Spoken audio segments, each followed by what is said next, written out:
Assalamualaikum warahmatullahi wabarakatuh. Saya Faiz Arina Zulfa, NIM 13, dan teman saya Zindi Novita, NIM 22.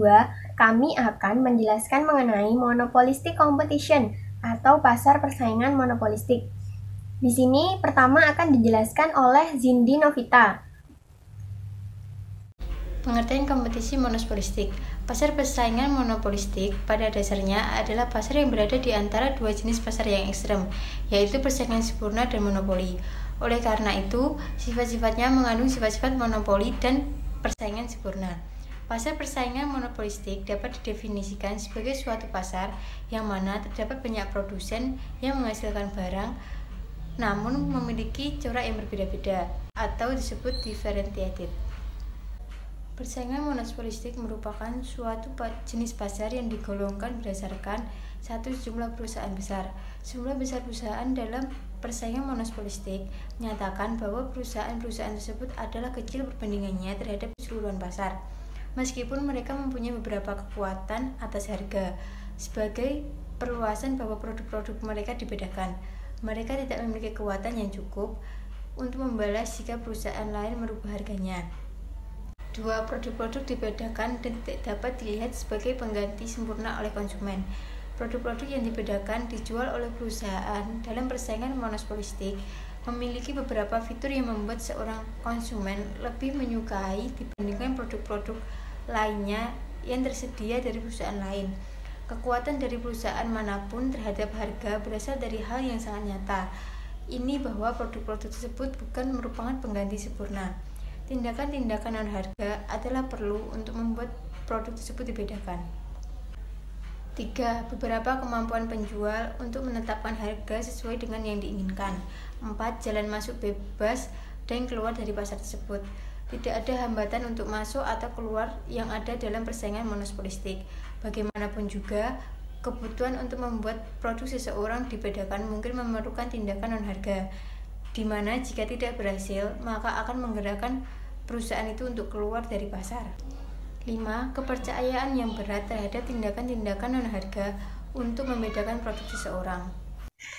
Sifat-sifat kompetensi monopolistik yang pertama yaitu banyak penjual. Artinya dalam pasar persaingan monopolistik terdapat banyak sekali penjual yang bersaing dalam meningkatkan penjualan. Nah, yang kedua diferensiasi produk. Diferensiasi produk artinya perbedaan dalam suatu produk. Meskipun dalam pasar persaingan monopolistik terdapat banyak sekali penjual yang bersaing, tetapi mereka memiliki produk yang berbeda-beda meskipun memiliki fungsi yang sama. Contohnya, sampo memiliki fungsi yang sama untuk membersihkan kulit kepala, tetapi pada tiap-tiap produk atau merek memiliki perbedaan entah dari warna, tekstur, aroma, maupun hal lainnya. Yang ketiga yaitu bebas masuk, artinya perusahaan bebas masuk ataupun keluar tanpa adanya suatu hambatan tertentu. Nah, dalam suatu pasar persaingan monopolistik, harga bukan yang menentukan untuk meningkatkan penjualan, tetapi bagaimana perusahaan menanamkan citra yang baik terhadap konsumen. Contohnya adalah produk Wardah. Ketika saya menyebutkan kata Wardah, pasti kalian bakalan mikirin Wardah adalah produk yang halal, produk yang baik, produk yang gak aneh-aneh, yang gak bakal macem-macem. Pasti di benak kalian gak bakalan ada pikiran untuk memikir bahwa Wardah adalah produk pemutih, ada merkuri, atau ada hal-hal yang berbahaya. Nah, itu adalah salah satu contoh bagaimana produsen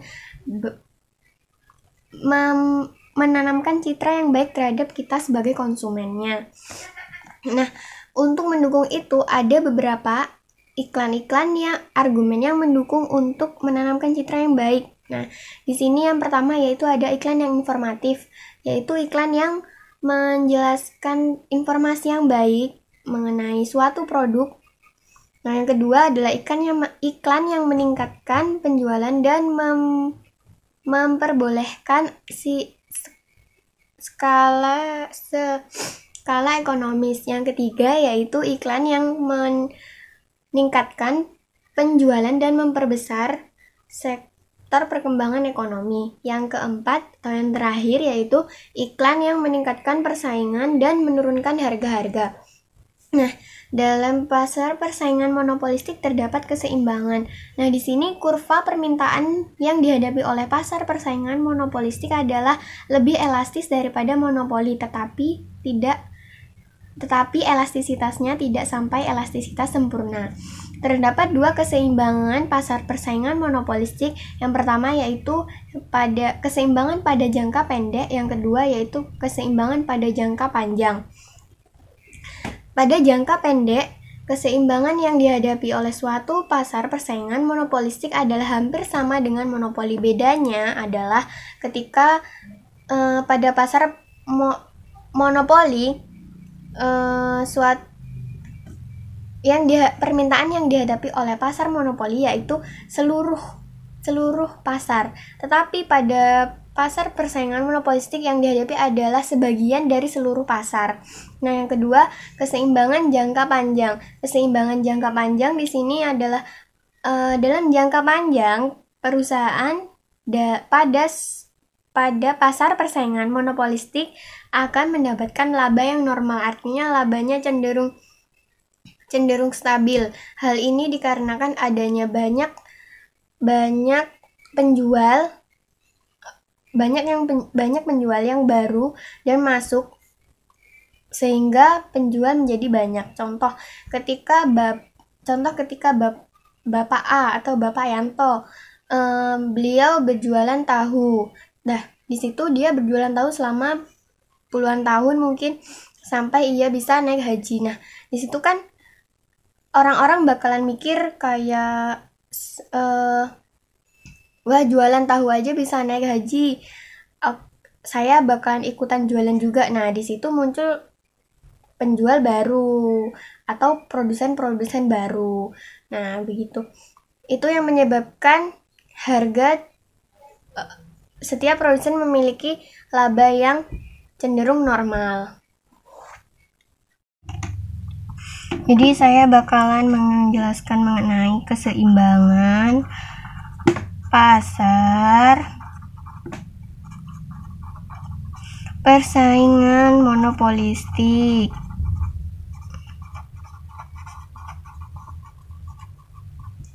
Nah, pada pasar persaingan monopolistik ini terdapat dua keseimbangan, yaitu yang pertama keseimbangan jangka pendek, yang kedua keseimbangan jangka panjang. Saya di sini bakalan menjelaskan tentang keseimbangan jangka pendeknya. Pada keseimbangan jangka pendek akan terjadi dua kemungkinan. Yang pertama, ketika perusahaan mengalami keuntungan atau profit. Yang kedua, ketika perusahaan mengalami kerugian atau loss. Nah, di sini kita garis dulu kurvanya. Ini. Yang pertama kita butuhin adalah garis dari permintaan atau demand. Nah, di sini D sama dengan P. Setelah itu kita setelah melakukan garis permintaan, kita garis penawaran, yaitu MR atau marginal revenue. Nah, agar dapat memperoleh keuntungan produsen, di mana TR harus lebih besar dari TC. TR itu apa? TR itu total revenue atau total pendapatan. Kalau TC total cost atau pengeluaran. Jadi gampangnya kita harus lebih banyak pendapatan daripada pengeluaran untuk memperoleh keuntungan. Nah, di sini berapa jumlah dari produk yang harus diproduksi oleh perusahaan agar dapat memperoleh keuntungan. Nah, jadi kita harus garis dulu MC-nya gini. Ini adalah Q. Kalau produsen mau untung, maka MR harus sama dengan MC.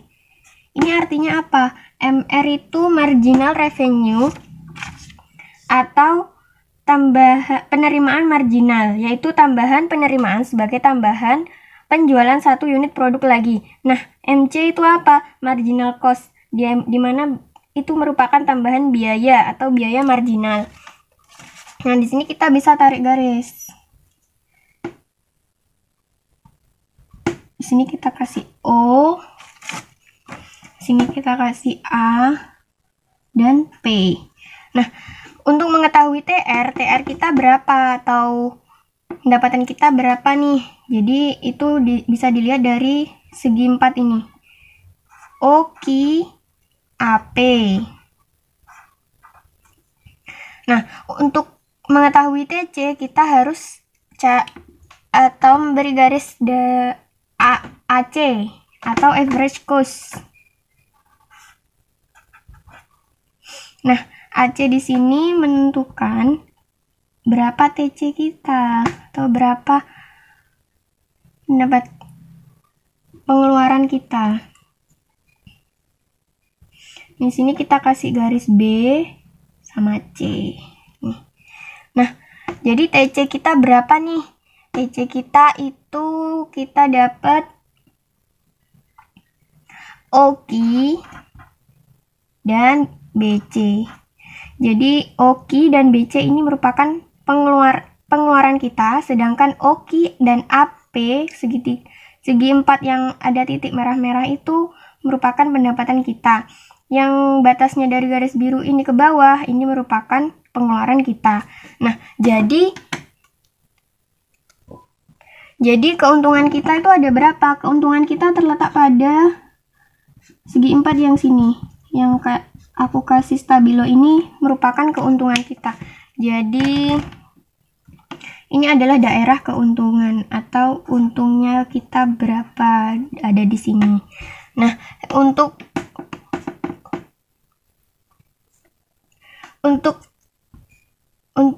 kemungkinan produsen mengalami kerugian sama kita garis dulu. Di sini ketika perusahaan mengalami kerugian, maka kurvanya adalah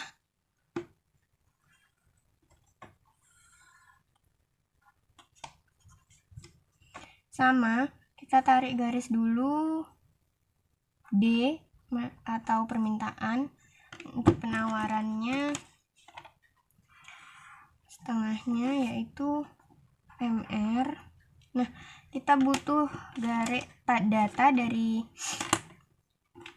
checklist seperti ini. Ini adalah MC. Nah, pada saat mengalami kerugian, maka TR pasti lebih kecil daripada TC. Artinya pendapatan kita lebih kecil dari total penjualan yang kita lakukan. Jadi dari total yang kita keluarkan. Jadi kita mengeluarkan 2, ternyata kita cuma dapat 1,5. Nah, setengahnya itu kita rugi. Nah, jadi gitu. Setelah itu kita tarik garis. Dari sini. Kita tahu ini adalah Q atau jumlah barang yang harus diproduksi. Ini kita tarik garis ini. Ini O dan di sini adalah A. Di sini adalah P. Maka OQAP atau kotak ini adalah total revenue atau total pendapatan kita. Jadi total pendapatan kita itu ada di kotak OQAP. Nah, gimana mengetahui total pengeluaran kita? Jadi kita tarik garis dulu AC. Jadi di sini AC. Habis setelah itu kita tarik garis dia. Di sini adalah B. dan di sini adalah C. Nah, total cost kita berapa? Total pengeluaran kita berapa nih? Ada di kotak O, Q, dan BC. Ada di kotak O, Q, dan BC. Maka perusahaan akan mengalami kerugian pada tingkat berapa? Jadi kita bisa tahu nih dari ini. Jadi ini adalah pendapatan kita nyampe sini dan pengeluaran yang kita lakukan itu nyampe sini, maka kerugian yang dialami oleh produsen pada sebesar ini. Sebesar yang saya kasih stabilo. Nah, itu adalah ke perusahaan mengalami kerugian. Kerugiannya ada di kotak PABC. Sama kayak. Selanjutnya adalah kurva keseimbangan jangka panjang. Proses dari masing-masing kurva keseimbangan jangka pendek akan terus berlangsung hingga didapatkan zero economic profit, yakni ketika harga P sama dengan average total cost atau AC. Pada saat itulah equilibrium jangka panjang terpenuhi. Keuntungan lebih normal yang ditunjukkan oleh gambar di atas yang akan menarik perusahaan-perusahaan baru untuk masuk ke dalam industri tersebut. Ini berarti kemasukan perusahaan baru akan menggeser kurva permintaan DD dan tentunya juga kurva hasil penjualan marginal atau MR ke sebelah kiri, yaitu seperti yang ditunjukkan oleh anak panah di atas. Penilaian atas persaingan monopolistik. 1. Efisiensi dalam menggunakan sumber daya. Walaupun perusahaan persaingan sempurna dan perusahaan monopolistis sama-sama memperoleh keuntungan normal, tetapi dalam perusahaan monopolistis biaya per unit lebih tinggi, harga lebih tinggi, dan jumlah produksi lebih rendah, sehingga menyebabkan kapasitas memproduksi yang digunakan adalah di bawah tingkat yang optimal. Efisiensi dan diferensiasi produksi. Persaingan monopolistis bersifat berbeda corak, yaitu berbeda dari segi mutu, pengemasan, bentuk barang, dan pelayanan setelah penjualan. Perbedaan-perbedaan ini menyebabkan para konsumen mempunyai pilihan yang lebih baik dari pilihan yang dibuat mereka di dalam pasar persaingan sempurna. Perkembangan teknologi dan inovasi. Pada umumnya, ahli ekonomi berpendapat bahwa pasar persaingan monopolistik memberikan dorongan yang sangat terbatas untuk perkembangan teknologi. Terbatasnya dorongan tersebut disebabkan karena dalam jangka panjang perusahaan hanya memperoleh keuntungan yang normal. 4. Distribusi pendapatan. Persaingan monopolistik mengakibatkan corak distribusi pendapatan yang sama sifatnya seperti yang biasanya terdapat dalam pasar persaingan sempurna, yaitu distribusi pendapatan adalah seimbang. Penilaian atas pasar persaingan monopolistik. 1. Biaya iklan yang mahal. 2. Harga pada persaingan monopolistik berada pada tingkat yang tinggi. 3. Dibutuhkan inovasi yang lebih agar ada harga yang lebih yang harus diterima oleh konsumen. Persaingan selain harga dalam persaingan monopolistik. Persaingan bukan harga pada hakikatnya mengandung arti usaha-usaha perubahan harga yang dilakukan oleh perusahaan untuk menarik lebih banyak pembeli ke atas barang yang diproduksinya. Persaingan bukan harga dapat dibedakan menjadi dua jenis, yaitu 1. Diferensiasi produksi, yaitu menciptakan barang sejenis tetapi berbeda coraknya dengan produksi-produksi perusahaan lain. 2. Iklan dan berbagai bentuk promosi penjualan merupakan bagian terpenting dari usaha untuk memasarkan hasil produksinya.